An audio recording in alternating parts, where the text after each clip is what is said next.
Всем привет! С вами Jihu News, и это рубрика про киберспорт и новые технологии.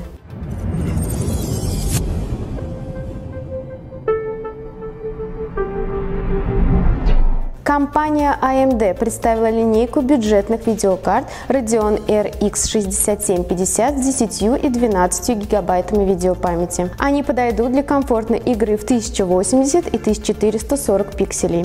За первую производитель требует $269, за вторую придется заплатить $289. Ожидается, что по производительности Radeon RX 6750 12 гигабайт будет практически полностью аналогична RTX 4060 Ti. Недавно случилось важное событие в индустрии. Компания Microsoft официально купила Activision Blizzard и сделала ее своей частью. Вместе с этим стало известно, что игры Activision Blizzard не появятся в Game Pass в этом году. Информацию также подтвердил глава Xbox Фил Спенсер. Геймеры надеялись, что после сделки игры Activision Blizzard сразу же появятся в Game Pass, но Фил Спенсер попросил проявить терпение.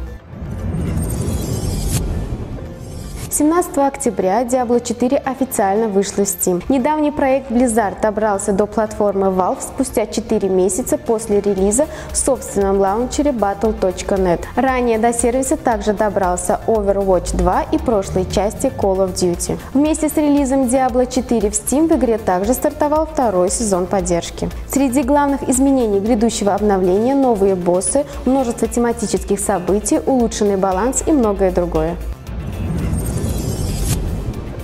В мире танков пройдет хэллоуинский ивент «Царство теней» с новыми героями и наградами. Разработчики из Lesta Games представили новое событие для мира танков «Царство теней». Оно приурочено к грядущему Хэллоуину. Игровое событие стартует уже в конце октября и будет разделено на 5 этапов с новыми задачами каждые 3 дня. Специально для ивента разработчики переделают 4 карты из игры, опираясь на атмосферу сказок и волшебства. Кстати, в GamerX также пройдет Хэллоуин Пати 31 октября. Приходи в маскарадном костюме, и ты получишь 1 день бесплатной игры. А если набьешь логотип на теле или на одежде, то посетишь VIP-сектор. С вами был Jihu News. Подписывайтесь на наш канал и оставайтесь с нами, чтобы быть в курсе последних событий в киберспорте и не только.